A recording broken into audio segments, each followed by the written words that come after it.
here from Rain Country. God is good all the time, and I'm finally here to give you that recipe I've been developing on the butterscotch apple oatmeal bars. And so a lot of people were asking me, because I posted a picture or a little video clip or something, and I just whipped it up. I just kind of came up with, okay, so what's the basic ingredients for a bar cookie type recipe? What are the basic ratios? And then just went from there. I like to make something once and try it first. If it's an idea that popped into my head, then I may tweak the recipe before I then come up with something more written and solid to be able to share with my followers. So that's what I'm doing right now. So I've made this twice, and I believe I found now the proper balance of everything. So what I'm going to do is I'm going to type this recipe up as well, and I will be posting the link to the written recipe along with the images. And it'll be, even though it's going to Patreon, just know if you click on that link, it'll take you there and you won't need to pay a dime. And if there's any issues with that, let me know, because I know Patreon's been making some changes, but you should still be able to access it because I make all of my content over there free to all. I don't lock my posts down to only those who choose to donate. Some do donate, some can't donate. So that's why I do it that way, because I know things are getting more and more expensive, and I want to be able to give this information to people in a way that they can get it for free. So let's start with the basics. When I made this, I did make it gluten-free because I was making it for the sake of our friends, at least a couple of them that can't have gluten. And so in this case, I did use 1.5 cups of my gluten-free flour blend that I use for making pies, cookies, and more. And I will link down below to the recipe on that as well for those who would like to have that flour recipe.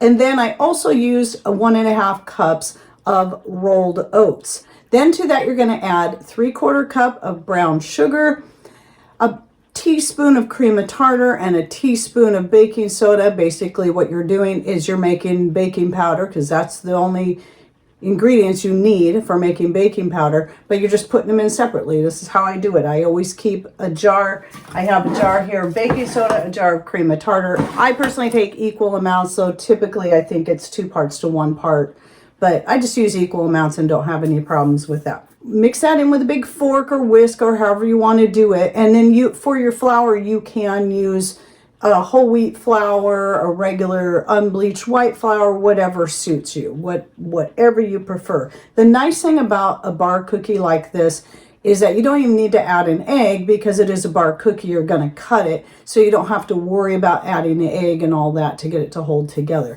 The butter and the flour and the oats in the proper ratio should hold together just fine, and the sugar as well.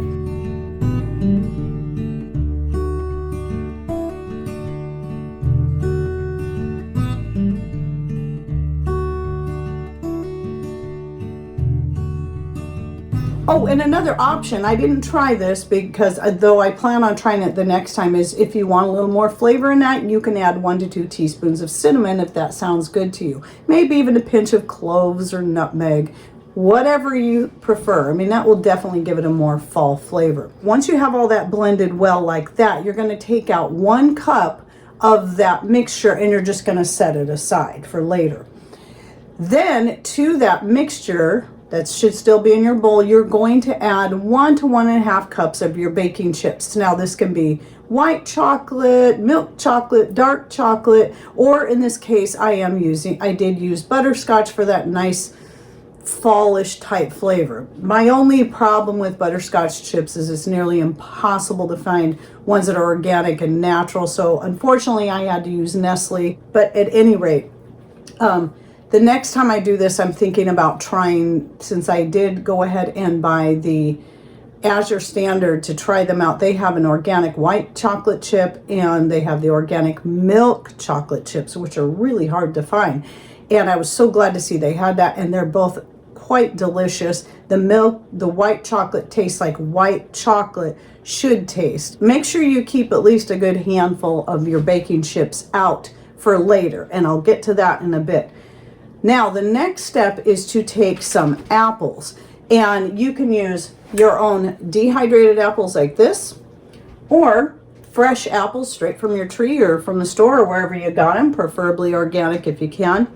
And you're going to want to make sure they're peeled and cored and then sliced up rather thinly, like you would for making an apple pie.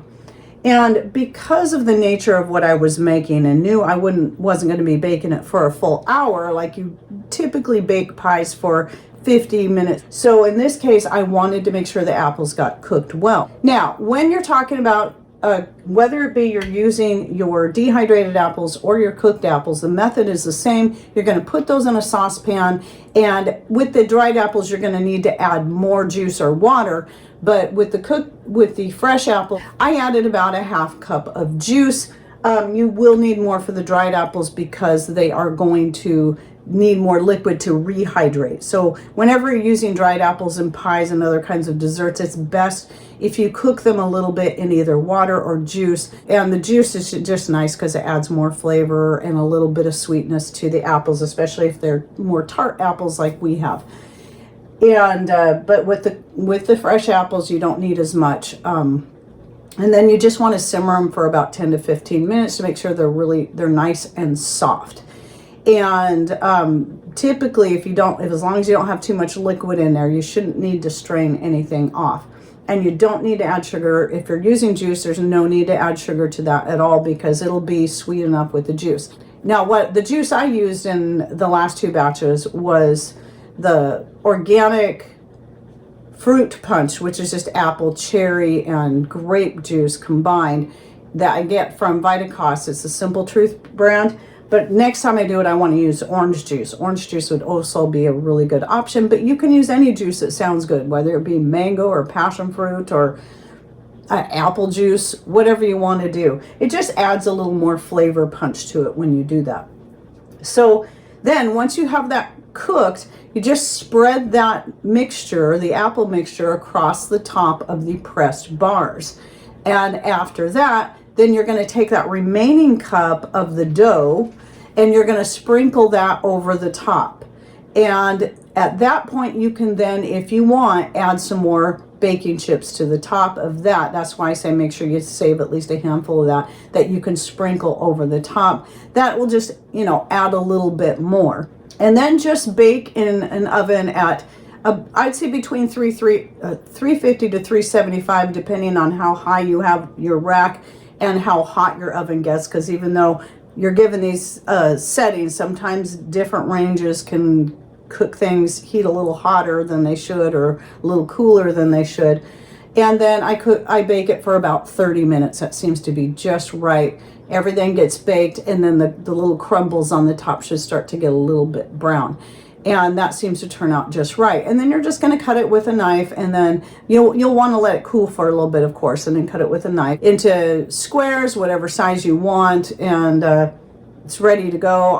Though I didn't do this, I do believe it would taste really, really great served with a side of vanilla ice cream or whatever ice cream sounds good.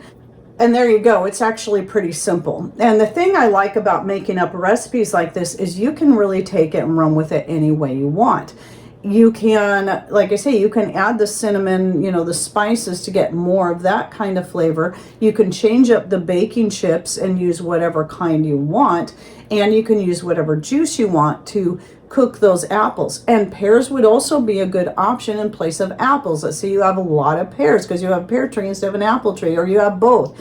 Pears, I think, would be an excellent choice to use in these bars. So always look at recipes as just a jumping off point, and then learn how to be able to just tailor it to suit you. That's why a lot of times I just create recipes. Once you have the basics, you know what a basic ratio is, you can just start making stuff. Sometimes it might be best to start with a small batch just so you can kind of play with it and see if your ratios are right. Just like that last batch I made, I tried increasing the flour a little bit more, but did not increase the butter enough to make up the difference, so they didn't hold together as well. They were still good, but they stuck to the bottom of the pan and they fell apart a lot easier. So I need to make sure the butter ratio matches with the dry ingredients, the oats and the flour ratio. And then of course the sugar, you can still play with the sugar. You can use less sugar if you want. If you're not using any baking chips at all, you can increase that sugar amount, but I do suggest brown sugar for the best flavor in this. So anyway, don't forget to check out the links I'll be putting down below, especially that written recipe link, so you can then just copy and paste it. You don't have to write all this down. Oh, I almost forgot to say this right here. I had this out so I remember. I did go ahead, even though I have plenty of vinegar right now made up, I just usually a lot of times I'll just throw this out to my chickens with my apple scraps, but I did go ahead and decide to start a batch because I have room in my cabinet back there of apple vinegar with the scraps. And so I'll post also my most recent vinegar making video down below so you can see how that's done. It doesn't have to be apple vinegar. It can be pear, it can be pineapple, it can be an herb vinegar, whatever you want, using fresh or dried ingredients. So check out that video if you'd like to learn. And thanks for watching. Take care and God bless.